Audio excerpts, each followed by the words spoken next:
Hi, I'm Dan, and in the first Newsbite of 2015, we'll be bringing you all the news on Surrey Decides, planned housing developments, what's going on in Guildford, as well as the usual Sportbite, Society Scoop and 5-day weather forecast.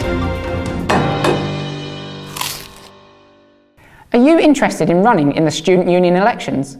Well, if so, today sees the start of Surrey Decides, with nominations open for all available roles. This election will see who the next union officers will be for the next academic year, as well as see the new zone structure introduced. Every day this week between 12:30 and 1:30, the current union officer team will be available to answer any questions you may have, with each day focusing on a different zone.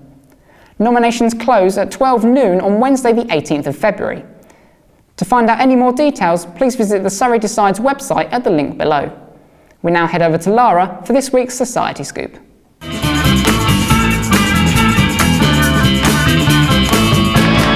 Theatre Society have a play coming up called Noises Off, which is a comedy play within a play set in a toy factory. The dates of the play are the 18th, 19th and 20th of February at 7 p.m. in the Ivy Arts Centre in Studio 2. There aren't many tickets left for sale, so make sure you book online now to avoid any disappointments via the address below. Theatre Soc are asking for donations for their biggest ever production, so here's a quick message from them. This February we're putting on our biggest production yet, and we need your help.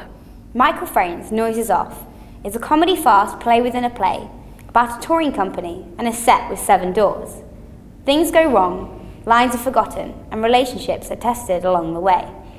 Set, costume and props are really important, so we need to raise £500 with your help to go toward these costs. We would be grateful for any donation you can offer to make this project a reality. It's going to be a great show and we promise you won't be disappointed.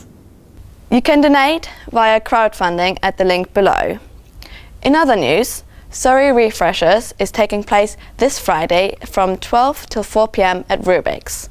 If you enjoyed Freshers Fair and want to join a society or a sports club or just fancy freebies, come on down and explore what we have to offer.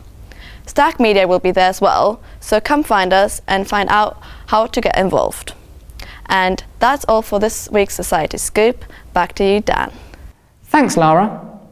A man has appeared in court charged with the murder of Daniel Somerville. The death follows an altercation on Aldershot Road on Monday the 2nd of February. Despite the victim being rushed to hospital, he died shortly after from his wounds. A 24-year-old man from South East London appeared in Guildford Crown Court last Wednesday in connection with the murder. The man has been remanded in custody until the next plea and hearing in April. We now head over to Joe for this week's Sportsbite.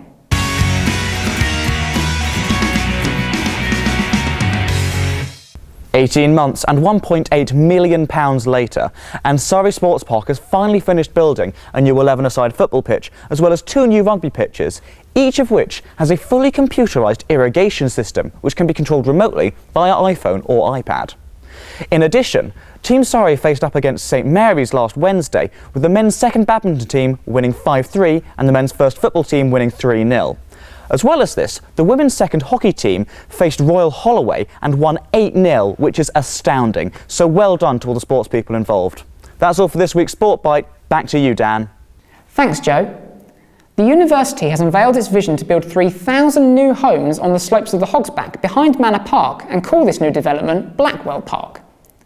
This comes in response to the new Guildford Draft Local Plan, which sets out to build new shops, schools and a new access road via the A31. The plans haven't been greeted by total satisfaction, with some campaigners saying the area is protected by Greenbelt and is an area of outstanding natural beauty. StagTV spoke to some students around campus to gauge their opinion. Yeah, so I think it's a good idea because students are looking for more accommodation. It's hard, especially for international students. They often have a hard time finding accommodation on campus. It seems like a good idea to build some new houses. Preferably, for me, it'd be for students. Because apparently there's a massive clog up of people who applied for accommodation this year, a lot of people who didn't get what they wanted, so maybe that's where the accommodation should be headed, towards students. We now head over to Wrengin in the StagTV Weather Centre for the 5-day forecast. Today will be mostly dry and settled with highs of 6 and lows of 3. Tuesday and Wednesday will be mostly the same with a bit of frost overnight. Thursday will be mostly cloudy and Friday is the best day of the week with highs of 8. Back to you, Dan. Thanks, Wrengin. Catherine Jenkins and Ross Noble are both appearing at G Live this week. Singer Catherine Jenkins performs the second night of her brand new 2015 tour this Thursday, and tickets are available from glive.co.uk. The brilliant comedian Ross Noble has already undertaken 14 sellout tours and appears at G Live on Friday. Tickets for the main event have already sold out, but you can still buy tickets for a pre-event curry from glive.co.uk. That's all for this week. I've been Dan and you've been watching StagTV.